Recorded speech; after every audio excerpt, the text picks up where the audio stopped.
Salut à tous et bienvenue sur AZ237. Au printemps 1992, un jeune homme s'enfonce seul dans les profondeurs de l'Alaska et se retrouve pris au piège. Son histoire tragique inspira le film Into the Wild.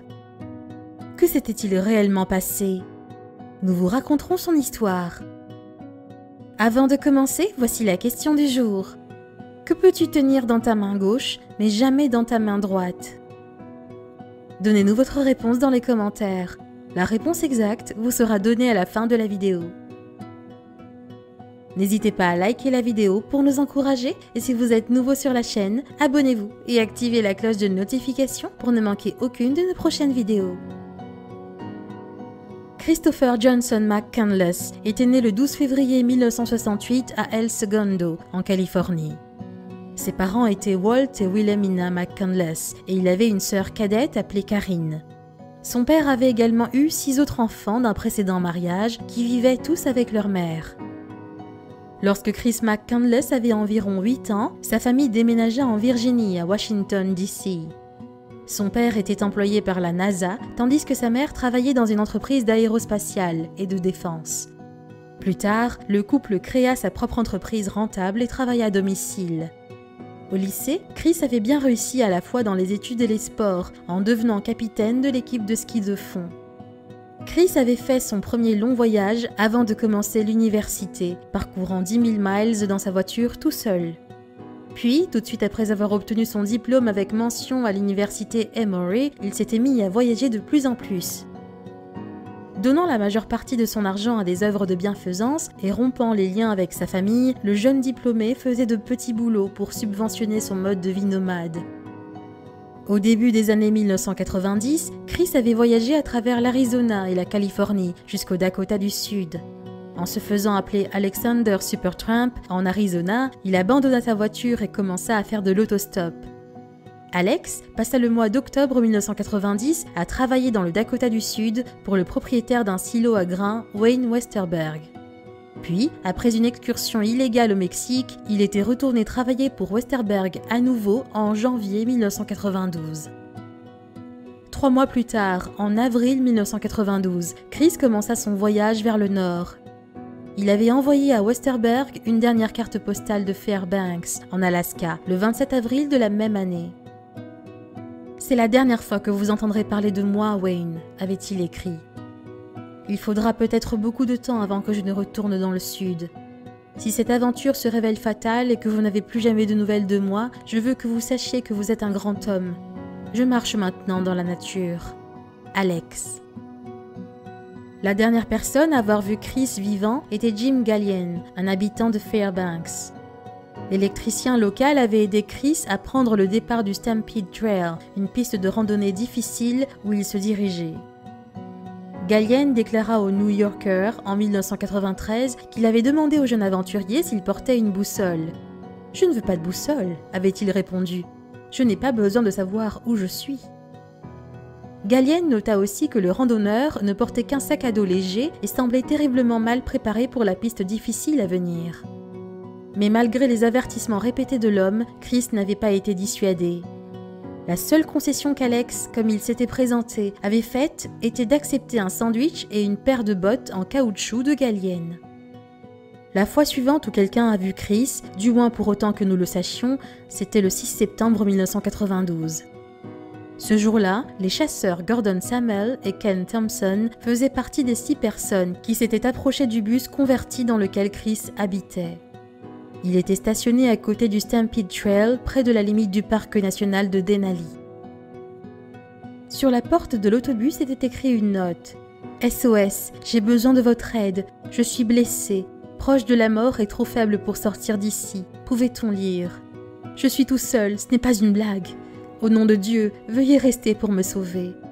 Je sors ramasser des baies à proximité et je reviendrai ce soir. Merci, Chris McCandless. Août. » La note, avec une puanteur terrible, était des signes inquiétants.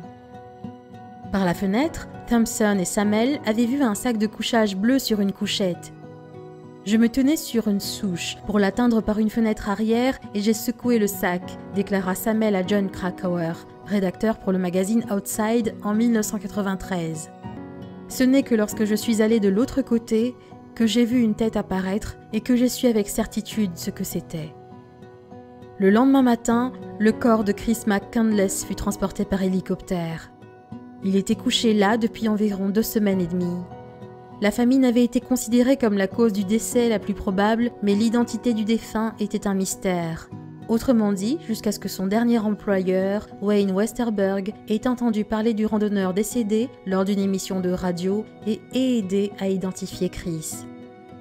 L'une des premières personnes à avoir été fascinée par l'histoire de Chris McCandless avait été le journaliste Jon Krakauer. Après avoir écrit son article sur la tragédie pour Outside, il continua à écrire un livre à succès sur le sujet. Ce livre, Into the Wild, avait capté l'attention de millions de personnes et en 2007, il fut transformé en un film hollywoodien et primé. Chaque année, des gens du monde entier visitent le site où Chris McCandless était décédé. Ces pèlerins modernes bravent les eaux froides de la rivière et les essaims de moustiques pour laisser des notes dans le bus délabré. De plus, beaucoup d'entre eux ne sont pas préparés à la randonnée comme l'était Chris. Malheureusement, un visiteur de Suisse s'était noyé dans une rivière alors qu'il se dirigeait vers le bus. Cependant, tout le monde n'était pas aussi admiratif, notamment certains Alaskiens. Il a été glorifié après la mort parce qu'il n'était pas préparé, selon Dermot Cole, chroniqueur au Fairbanks Daily News Miner. Pendant ce temps, Craig Medred du Anchorage Daily News était allé encore plus loin dans un article de 2013 dans lequel il qualifia Chris de narcissique suicidaire et de clochard, voleur et braconnier. Brave aventurier ou vagabond, le débat autour de Chris continuait. Il avait néanmoins beaucoup de défenseurs, dont Sean Penn. Je pense qu'il a très bien réussi à tous les niveaux, y compris en Alaska, déclara l'acteur et réalisateur au Men's Journal en 2012. Krakauer, lui aussi, était du côté de Chris. Il n'était pas incompétent, écrivit-il dans son livre. Il n'aurait pas duré 113 jours s'il l'avait été. La façon dont Chris avait survécu pendant son séjour dans le désert était enregistrée dans son journal. Le jeune homme vivait avec une maigre ration alimentaire composée d'écureuils, d'oiseaux et de baies. Une seule fois, il réussit à piéger un gros gibier, mais malheureusement, il ne savait pas comment conserver la viande. Frappé par la faim, à un moment donné, il avait tenté en vain de marcher jusqu'à l'autoroute avant de retourner dans le bus pour continuer sa descente vers la famine. De plus, Krakauer ne pensait pas que ce soit la préparation qui avait tué Chris. Dans son livre, il racontait que le malheureux randonneur avait été empoisonné par les graines de pommes sauvages. En effet, depuis la publication du livre, Krakauer fit tester ces graines de manière approfondie. D'après les résultats, l'auteur pense que les toxines présentes dans les graines, et pas simplement la famine, étaient probablement responsables de la mort tragique de Chris. Même si le comment de la mort de Chris McCandless était connu, le pourquoi restera toujours un casse-tête. En 2014, sa sœur Karine publia un livre, The Wild Truth, sur son frère et leur famille. Elle y détailla les abus dont elle et Chris avaient été victimes de la part de leurs parents. Elle pense que c'est ce qui avait poussé son frère à quitter la maison et à rompre tous les liens familiaux. Pourtant, elle ne blâmait pas leurs parents pour sa mort. Je pense que Chris aurait été un aventurier et attiré par la nature quoi qu'il en soit, déclara Karine à Outside en 2014. Je pense que c'était juste inné. Il y a beaucoup de gens qui partent et font des aventures extrêmes, mais la différence est qu'ils font savoir à quelqu'un où ils vont. Malheureusement pour Chris, il ne l'avait pas fait et il n'en reviendra jamais. Quelle est votre opinion au sujet de cette histoire? Dites-le nous dans les commentaires. Et maintenant, la réponse à la question du jour. Ton coude droit. Bravo à tous ceux qui ont trouvé la bonne réponse. Nous voici arrivés au terme de cette vidéo. Merci de l'avoir regardée jusqu'à la fin. Surtout n'oubliez pas de la liker et de la partager avec vos amis. À très bientôt sur AZ237.